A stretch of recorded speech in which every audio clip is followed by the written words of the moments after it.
What if a resort could actually revive an island's legacy while shaping the future of sustainable luxury? Today, on the Campus Conversations, we're taking you behind the scenes of Salterra, South Caicos' newest luxury resort, with founder and principal owner Michael Tibbetts and sustainability director Camilo Arado. From salt inspired architecture and butler service villas to coral reef restoration and culinary innovation. This isn't just a resort, it's a movement. Whether you're looking for unique ways to wow your client or explore what's next in regenerative travel, this episode is your guide.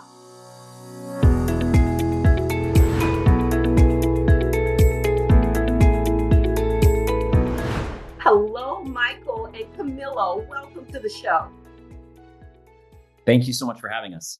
Pleasure to Thank be. you. I'm absolutely excited to have you guys on today. I had a chance to go on your website and just look at the beautiful pictures and videos. And this resort is absolutely amazing. I'm blown away. I could see myself in that suite overlooking the ocean. Oh my God, it is amazing. So, Michael, you guys opened March of 2025. Tell me all about this amazing resort, Salterra. Yes, Denella, thank you so much again for having us. We would love to have you visit. It's a quick flight from Miami, where you're based. But really, we are just so thrilled to have opened Solterra, have received amazing feedback from our guests, from our partners, travel advisors that have visited the property.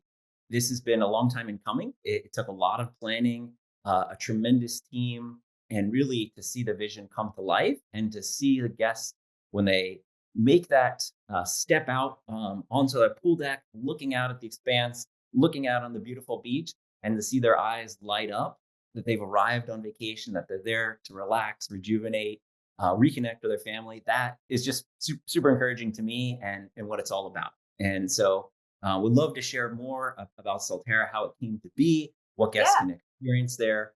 But we're really thrilled with the feedback and excited to share more with you.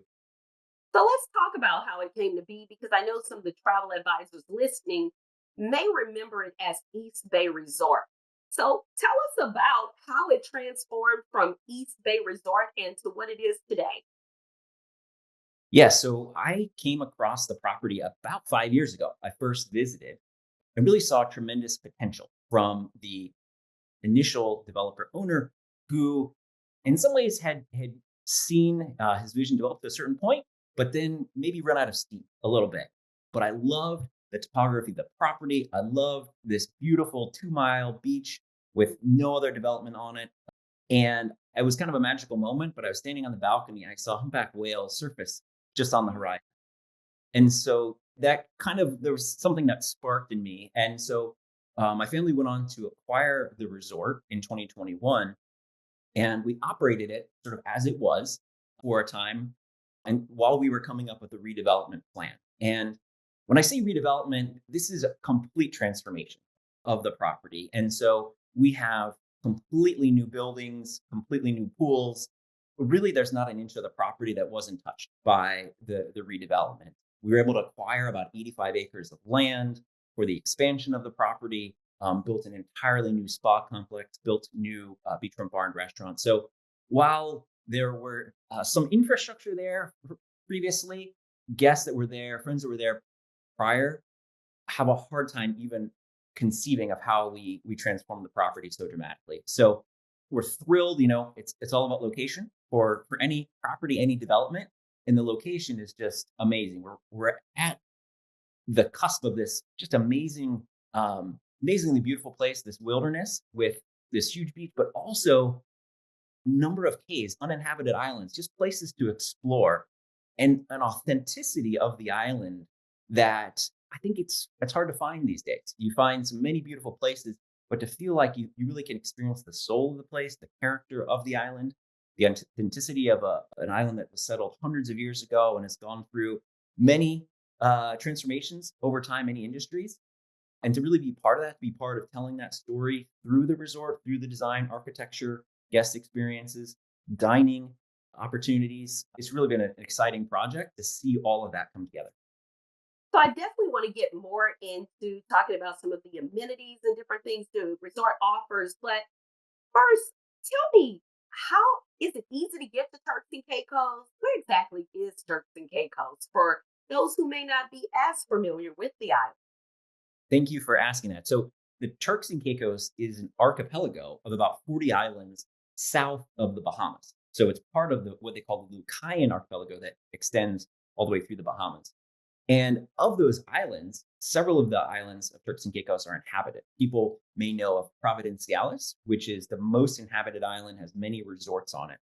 We're located on the island of South Caicos, which is about 40 miles from Providenciales across a beautiful sandy bank, a shallow bank. And we're thrilled about is we can now offer access directly on American Airlines into South Caicos. We have an amazing airport that's brand new that guests can arrive and within minutes, literally through customs immigration, be at our resort. And so you may have experienced other resorts that have or other islands and their airports with long lines and waits and nowhere to sit, and that's not what you'll experience in South Caicos. So it's really an amazing experience. Guests can also fly through Providenciales and take a short hop, an 18-minute flight, or we actually have a private boat charter service that can come over as well. It's about an hour and a half trip, but it's very accessible. And to go to an island of only 1,000 people and be able to fly in directly from the US and avoid crowded airports is really a tremendous experience. And our guests that have been able to do that have loved it and have recommended it to their friends. So we're very, very accessible. Yeah. No, I tell you, I was speaking with a friend of mine who's from the Bahamas, and I was mentioning that we were going to be speaking today. And he told me something I did not know. So, a little known history fact is that Turks and Caicos was once a part of the Bahamas up until 1973, I guess, when the Bahamas got its independence. That is correct. I love the history here. So Turks and Caicos is a British overseas territory, like the Cayman Islands, like Bermuda, that has stayed aligned with the crown. And so the governance is combined local governance, but there's a governor appointed by the British Parliament. So that has really helped the islands develop and have the security of the United Kingdom behind them. Yes. So, for perspective, it is a British island. It is British overseas Okay. territory, but it uses interestingly the American dollar. So everything is in American dollars. Ah, very interesting. And what side of the road do they drive on? On the left, on the left. I have to remind myself when I'm driving in my neighborhood at home. I start off driving on the left, and I have to move back to the right when All I'm right, in all right. Florida. Well, I love that the perspective in terms of it's right there with the Bahamas. So for everyone listening, we know that if you're here in the US, that's a very short flight. So it's definitely easy to get to, easily accessible. So Michael, tell me a little bit more about how you guys drew inspiration from the salt flats and the island's history. Thank you. I love this question, and I could talk for a long time about it. When we started the process working with a really great team of designers, architects, I wanted to jump right in. I wanted to say, okay, show me the layout, show me where things are going to be, show me their sketches. And they said, Michael, we've got to slow down. We've got to understand the story of the place. And I wanted to kind of zoom past that, but thankfully I listened, and we really spent several months understanding the island, reading about the history, exploring together, meeting with people there. And I'm really thankful that we did because that enabled us to really inform the architecture and design and then tell that story. So as an example, we've used a lot of material sourced regionally through the Dominican Republic and a coral stone material that from only 120 miles away in the Dominican. That gives it a sense of character, that gives it a texture, and a context. We've also been inspired by the color palette of the salt flats. And so I have a drone that I flew and took pictures and to see the oranges and the pinks and those hues. And we really use that to influence the design. And actually, there is one of my drone photographs in a lot of the guest rooms as a piece of art that, unless you look closely, you would think it's kind of an abstract, but it's a piece of art. And then further, we even look back to the Taino people, the people that settled the Bahamas and the Turks and Caicos Islands and Dominican Republic, and we were inspired by designs from carvings that were found from those people. So there are a couple of chairs that welcome guests in our lobby that are Oh, called Dugo wow. chairs that are replicas of chairs found in caves in North Caicos. And they're actually in the Metropolitan Museum of Art in New York. We use those carving designs to shape the front doors to the pattern of our beachfront bar and restaurant, which is called Kobo, which means conch in Taino, which is a very, very important source of food for the people there. And so you'll see these touch points throughout that with a color palette, the choice of materials, the local sourcing, as much as we could, we worked with artisans in the Dominican Republic, handcrafted a lot of the furniture, and then worked with artists to, vision. We even just as an example, we took a stamp, a postage stamp that shows the late Queen Elizabeth visiting South Caicos, which was a monumental event in 1966 and it was the inspiration for an annual event called Regatta, for which we have a Mhm. restaurant named. Love the regatta. Yes, and so this postage stamp became a large piece of art that is a really beautiful image of the Queen and Philip and visiting South Caicos, telling that story. So I really am thankful that I was patient, that I listened to our team, that we worked collaboratively together, and really it made the rest of the decisions as we proceeded with the design of the restaurants and activities more cohesive because it's all part of one story and one narrative. And the resort is really specific to the place. It's not a resort that you could pick up and put on any beach on any island. It's really all about South Caicos, and guests really appreciate that. And I think I'm excited when they pick up on those hints and say, "Michael, is this connected? The light fixture, the choice of tile, it's all connected together." Oh, I love the level of detail, the history, and the storytelling element, and just the detailed thought, the thought provoking moments, and that you guys put into this that then became reality. That's awesome. So, South Caicos, what sets it apart from other Caribbean islands? As travel advisors, there are Mhm. so many islands in the Caribbean. And when we're sitting back and thinking about what do you want to recommend to your clients, and clients are coming in, they're saying, what's new? Well, obviously, Salterra is what's new, but help them explain that to their clients. So, what makes Salterra different and what makes South Caicos different? Yes, and I think as we explained before, it's important to understand, the geography of the Turks and Caicos Islands beyond Providenciales. And I love to share is the authenticity and the exclusivity of South Caicos. This is a unique place that is apart from the crowds of many other islands, where guests can be walking the beach and they won't see anybody else except, um, maybe some crabs and maybe some donkeys up in the wilderness there. So the guests that want to go beyond the ordinary, they want to go beyond I should say, kind of the typical Caribbean vacation beach where they're fighting for a beach chair, where, they're bumping into a lot of people. It's those guests that want those authentic experiences. There's a historic fishing village in the island. You see the history of these Salinas, the salt flats. And then guests that want to venture out. They want a sense of adventure. They want to experience something. They want to go on a kayaking excursion to an uninhabited island to explore. They want to learn about coral reef restoration through a partnership that we have with a nonprofit locally. They want to watch whales surface off the shore, and they want to understand the history of the place. I think there's some great opportunities for our guests to learn and to feel like they're a part of something bigger in that story. And so I think that's who the resort most resonates with. Guests that I've met that have been to some beautiful resorts would say there's something unique and different here. There's a peacefulness, there's an authenticity. I feel like I'm in a unique part of the world that few people have been to, that few people have access to. Yet I have all of these luxury amenities. I have a world-class spa, multiple dining outlets, amazing accommodations. So that's really the formula that we're aiming for is luxurious resort experiences, but also the opportunity for adventure and really opportunity for learning for people that want to do more. They want to venture further. So, Michael, is there a guest story where they, wrote in or told you personally Just something that you guys did at the resort or an experience that just really wowed. I love opportunities to kind of present sort of unreasonable, this idea of unreasonable hospitality and going above and beyond. I can think of small examples, bigger examples. I can think of a couple that decided they wanted to get married and said, we want to get married the next day here on the beach. And our team rallied together, put together an experience where they were able to go to a small uninhabited island just for the afternoon by themselves, prepared a picnic for them, and just allowed them to be and enjoy that moment. And then came back and had a whole wedding set up. Of course, very small wedding on our beach, and enjoy that and have a great meal that our chef prepared.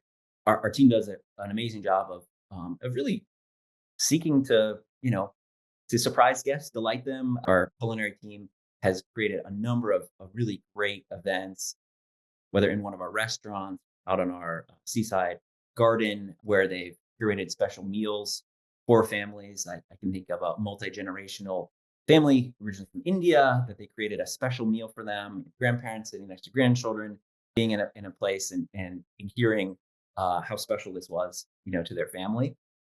So I think of those. There's others where just our guests were attentive to families and recognize what they needed and found an opportunity to give them an experience that was unique and memorable. So I'm really proud of our team. I always encourage them and to seek out these, unreasonable moments to surprise and delight our guests. Unexpected moments of delight. Absolutely. And we're a boutique hotel. We're a family owned hotel. We're a boutique hotel. We're part of the luxury collection of Marriott Bonvoy. But All right, Marriott points. All right, that's Bonvoy right. points. Okay, That's that's right. all. So, Yeah. but we really operate as a boutique luxury property where we want every guest to feel like they're really part of the extended family and have a curated stay that's just for them. So you spoke about the chef, the culinary experience. How many restaurants are on property? And tell us about some of these amazing culinary experiences you offer. Yeah, so we have 6 outlets, food and beverage outlets, that range from a food truck where we can do pop up meals out on the lawn to our Flamingo Cafe, which has very popular gelato selections and a great coffee bar and is a great gathering place for families in the evening.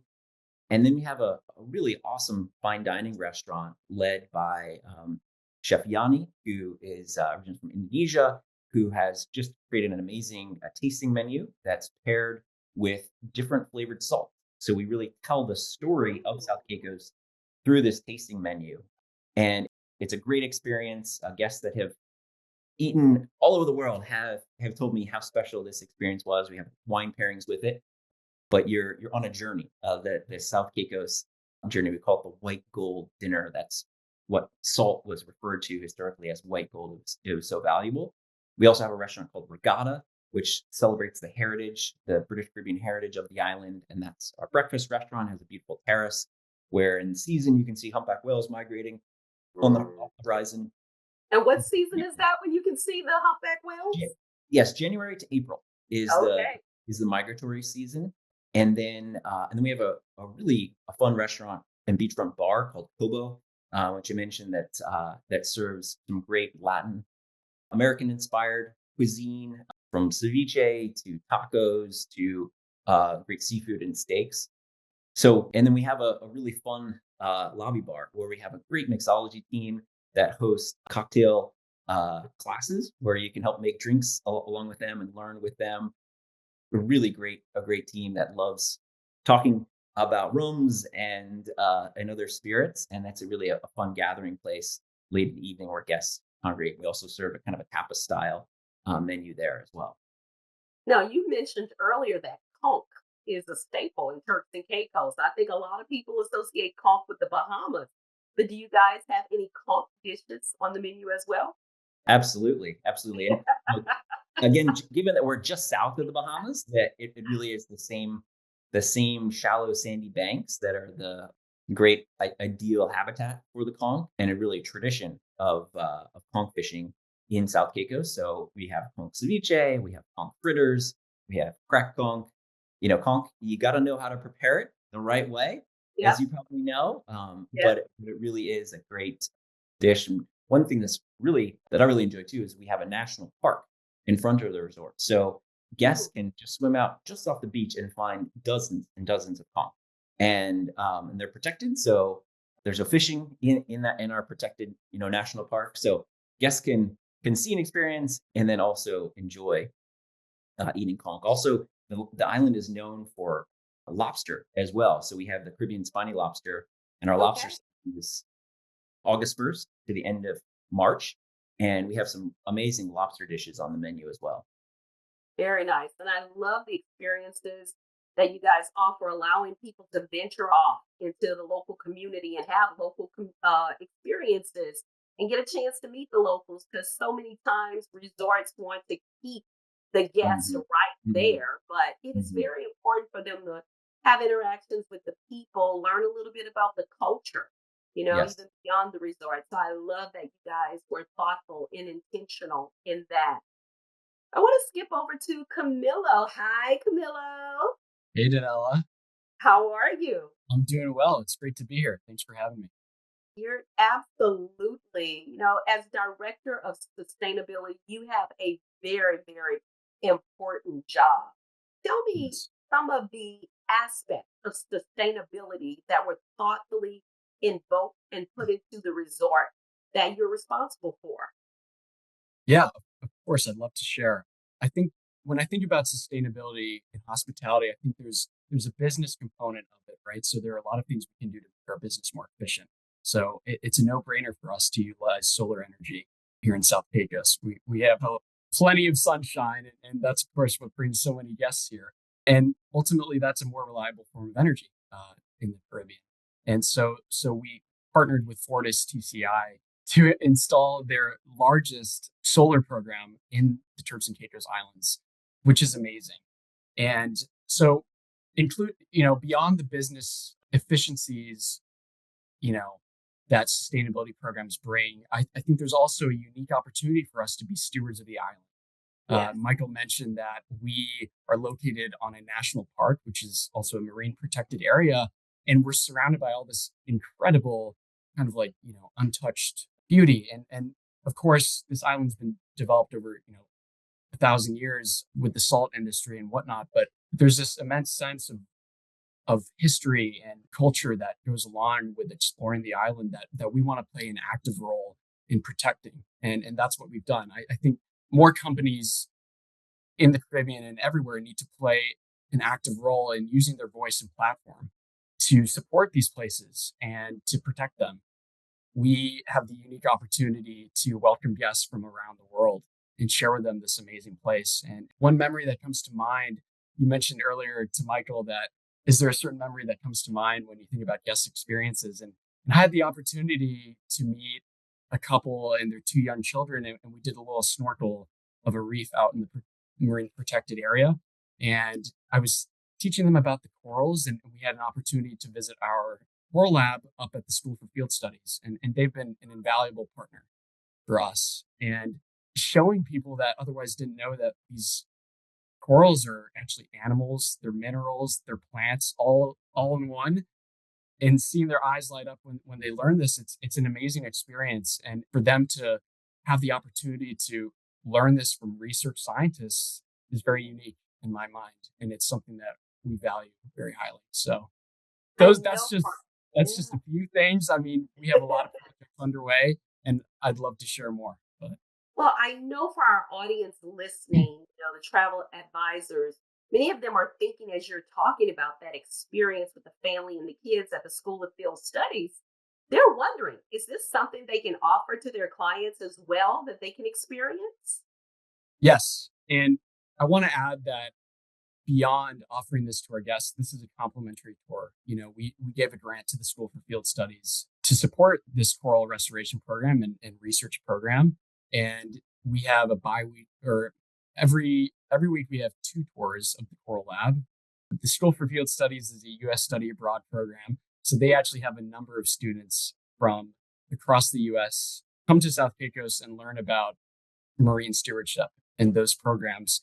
So they have their hands full, but we can go over there twice a week and share with our guests and our associates. I want to emphasize that I think what's also missing from a lot of properties is that they don't engage their associates enough. And being able to share these important stories and efforts with our associates as well is vital, because then they can share those stories with guests. And that's been a huge effort for us, but I'm proud that, we've done a good job of getting everyone oriented and better knowing the place that they're sharing with guests from around the world. Well, definitely continue the great work you guys are doing. I Thank you. love even the mention earlier in your conversation about the solar energy, because people don't understand how expensive electricity and energy is in the Caribbean. So Yes, while I'm sure that was a substantial investment on the front end, it's something that's definitely well worth it for the long haul.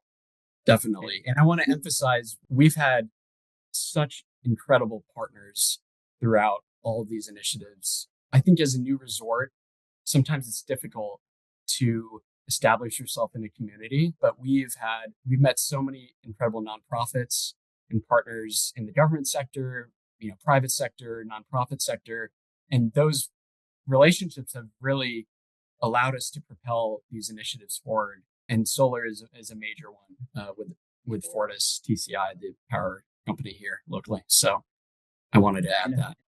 yeah, and if I could just chime in, Camilo is an awesome ambassador and enthusiastic Thank you, host Michael. for our guests. A couple other things that I'm really proud of are one, sourcing as many plants native to the island to reduce water consumption. We actually make all of our own water. The water is drinkable in the guest rooms, and we provide water bottles to reduce the impact of single-use plastics that unfortunately go into a landfill. So guest provided water bottles, they can use the filtered water in guest rooms and throughout the resort. It makes sense for us. It's something that we can teach our guests, and so and it's good for the business, really. So it really goes hand in hand. And just to emphasize what Camilla said, like our partnerships are so key, and we want to be stewards of the environment, stewards of the island, and we want to make the place better. Like we want our impact to extend beyond the boundaries of our property. Absolutely. So, Michael, I also want to talk a little bit about, because I know this is important for our audience listening, and I know you have a variety of room and suite options. But if you had to recommend two, what are the two that you want our audience listening to definitely recommend to their clients, and why? What makes these suites, villas, whichever it is, so Mhm. special that this is definitely what they want to recommend? Could I do three? Um, Go for it. um, so really, of course, it depends on the guest. And is it a couple? Is it a family? How big is the family? What they're looking for. But I think of three. One is our one bedroom suites, which really have an expansive guest room, living room. They're about 1,300 square feet.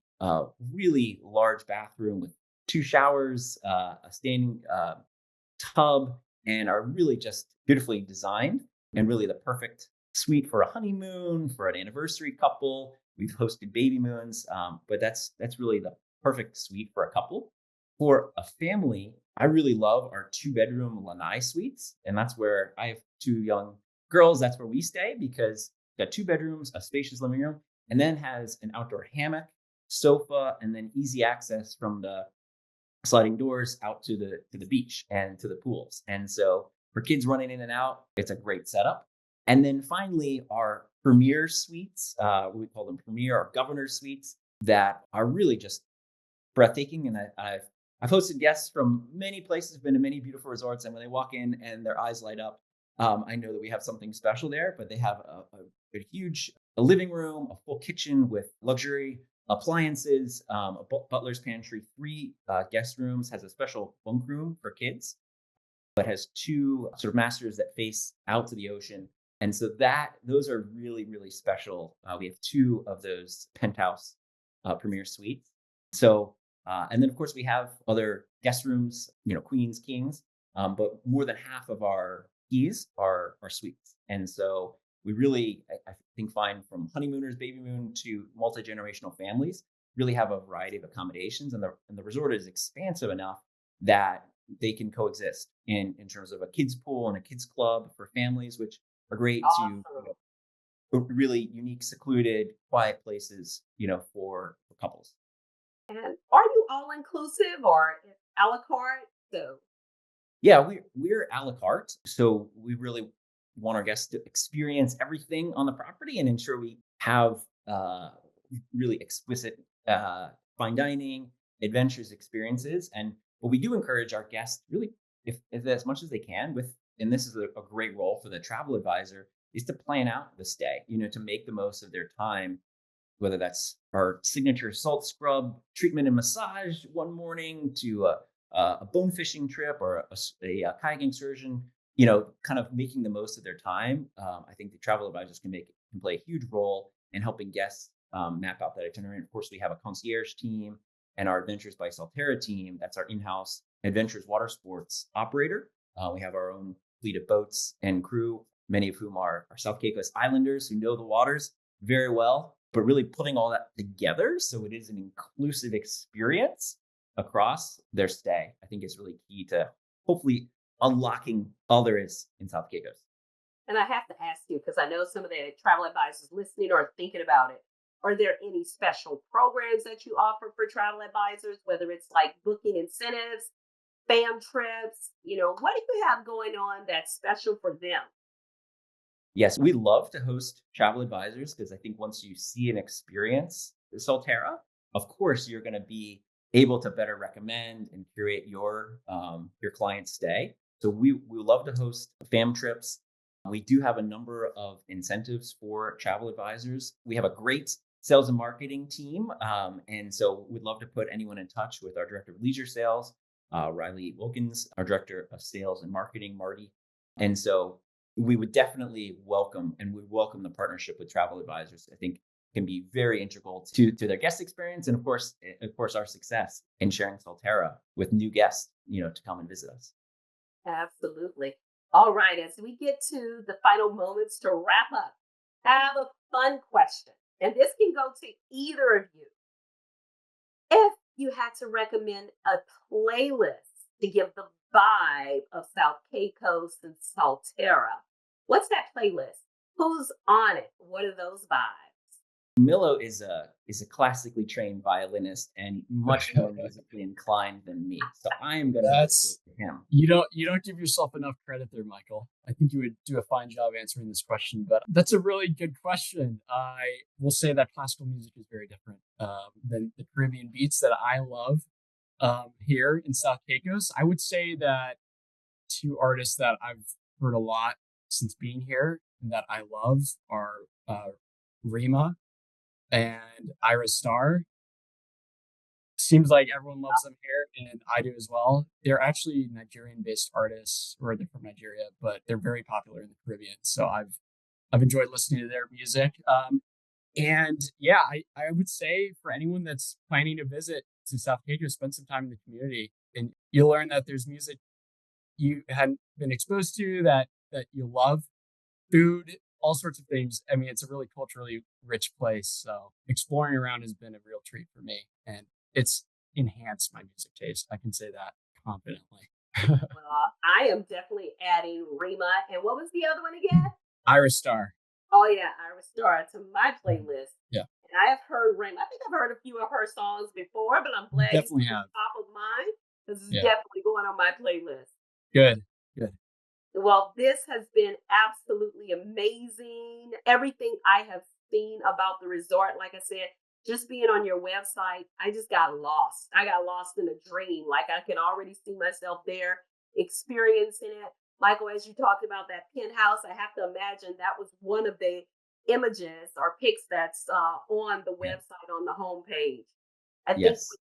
yes, I think what you guys have done is just absolutely phenomenal as even as I look at your color palette, how you even talked about that. I love the colors, the brand colors, and of course the sustainability, the partnerships. Thank you so much for keeping the local community in mind. Sometimes, in our industry, sometimes we get caught up in the business side, right? And we forget that tourism is the driver of these communities. So the partnerships, having people get beyond the resort doors, have the experiences, meet the people, know a little bit about the history, and understand the culture, right? Is Thank you so for adding important. that. Yeah. So again, I love what you guys are doing, and I wish you much and continued success to all of our travel advisors out there. Michael, do you want to tell them the best way to book? Well, through our website, salterra.com, we'll link you as a part of Marriott Bonvoy. You can connect there, but feel free to reach out to our team. You can reach out to me directly, to Riley. It's Riley at salterra.com, our director of leisure sales. But through the website, welcome to call, email, but connect with us, have a conversation.